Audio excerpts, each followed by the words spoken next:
रहे हैं, लेकिन उत्तर प्रदेश में इतनी बड़ी घटनाएं घटित हो रही हैं, वहाँ 2 मिनट के लिए जाने के लिए उनके पास समय नहीं। अच्छा, ये विधानसभा में इतनी बड़ी घटना होने के बाद भी मुख्यमंत्री जी वहाँ नहीं आ रहे हैं, इसका उद्देश्य क्या है? कहीं ना कहीं ये घटना प्रायोजित लग रही है।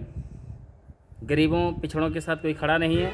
झुग्गी झोपड़ी में रहने वाले लोगों को जबरन सताया जा रहा है। मैं वहीं उत्तर प्रदेश सरकार और केंद्र सरकार से कहना चाहता हूं कि समय रहते अपनी गलतियों को सुधारें और झुग्गी झोपड़ियाँ जो जल की राख हो गई हैं, जो पीड़ित वहाँ आज इस तपती हुई धूप में वहाँ रह रहे हैं, जीवन यापन कर रहे हैं, उन्हें तत्काल पक्का मकान मुहैया कराया जाए, जीविका चलाने के लिए संसाधन मुहैया कराए जाएं और उनके जो डॉक्यूमेंट्स थे, Aadhaar card, PAN card, ration card और अन्य दस्तावेज, शैक्षिक दस्तावेज जो जल के राख हो गए, एक कैंप लगाया जाए। कैंप के माध्यम से वो डॉक्यूमेंट्स उनको बनवाए जाएं ताकि वो अपनी पहचान को प्रदर्शित करने पाएँ। अच्छा, उत्तर प्रदेश में जो चुनाव आने वाला 2027 में, हर विधानसभा तो चुनाव में यूपी का कौन सा मुख्यमंत्री बनना चाहिए जो नया चेहरा हो, जनता के लिए काम करे, हर आदमी उससे संतुष्ट हो?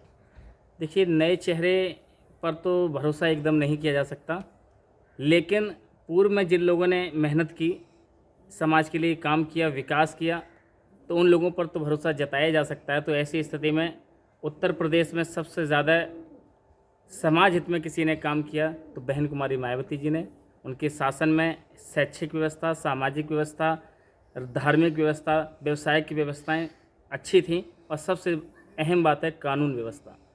उनके कानून व्यवस्था को लेकर के सर्व समाज में आज जो छवि बनी है, उस छवि को देखते हुए मैं यही कहना चाहूँगा कि बहन कुमारी मायावती जी को उत्तर प्रदेश का 5वीं बार मुख्यमंत्री बनाना चाहिए। जैसे उत्तर प्रदेश में दलितों के साथ इतनी घटनाएं हुई, रेप हुए, मर्डर हुए, बंगले जलाए गए, क्या उनके साथ नया हुआ? अभी तक कोई नेता यहाँ गए नहीं गए वहाँ पे? देखिए, जितनी भी घटनाएं होती हैं, जब घटनाएं शुरुआत में सामने आती हैं तो लोग वहाँ नहीं पहुँचते और जब वो खूब फेमस हो जाती हैं तो वहाँ पर अपनी राजनीतिक रोटियां सेकने के लिए बहुत सारे सांसद, बहुत सारे एमएलए, बहुत सारे मुख्यमंत्री, उप मुख्यमंत्री वहाँ पर अपनी झूठी पहचान को बनाने के लिए पहुँच जाते हैं, झूठी सहानुभूति दिखाने के लिए पहुँच जाते हैं। दुख इस बात का है, 400 से ज़्यादा झुग्गी झोपड़ियाँ जली। ना तो सांसद गए, जो दलितों का नेता अपने आप को बताया करता था, वो अमेरिका में मौज ले रहा है और उत्तर प्रदेश में जो कहा करते थे कि पीड़ितों के हम साथ हैं, गरीबों के हम साथ हैं, वो दूसरे राज्य में जाकर के वोट मांग रहे हैं और जो अपने आप को गरीबों का मसीहा कहा करते थे, वो अपनी एसी में बैठ कर के टीवी और बीवी में मस्त हैं। तो ऐसे नेताओं से सचेत रहना चाहिए, समाज में जो काम करे उसे वोट और सपोर्ट करना चाहिए।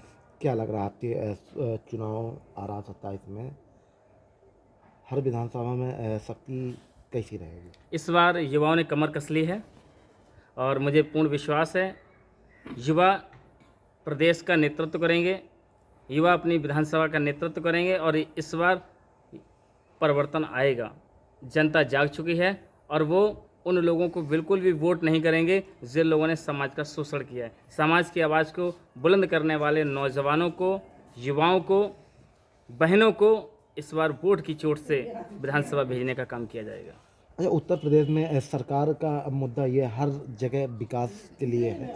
कुछ चीज़ें ऐसी जगहें हैं जहाँ विकास के नाम से प्रधानमंत्री आवास आते हैं जो गरीबों को अभी तक हो चुके, कुछ लोगों को नहीं होते हैं और तहसील के लोग चक्कर लगाते। क्या है पूरा जो सरकार देती है ऊपर से और नीचे तक नहीं आ पाता है? देखिए, विकास तो उत्तर प्रदेश में हुआ है। बलात्कारी बलात्कार करने के बाद थाने जाता है, थाने जाने के बाद वो बाहर आ जाता है। धोखे से मुकदमा दर्ज भी हो जाए तो उसे जल्दी से बेल मिल जाती है, चाहे वो कुलदीप सेंगर हो। बहुत सारे ऐसे लोग हैं जिनके बारे में आपको पता है। बलात्कारी पूर्ण रूप से स्वतंत्र हैं, उन्हें मालूम है कि इस देश में, इस प्रदेश में इतना विकास हो चुका है कि उन्हें अब जेल में आसानी से नहीं डाला जा सकता, उन्हें आसानी से गिरफ्तार नहीं किया जा सकता, उनके ऊपर कानूनी शिकंजा नहीं कसा जा सकता, क्योंकि उनके संरक्षण के लिए एमएलए, एमपी, मिनिस्टर और सीएम, पीएम उनके साथ खड़े हैं। इसलिए विकास तो बढ़ रहा है, भ्रष्टाचार चरम सीमा पर बढ़ रहा है।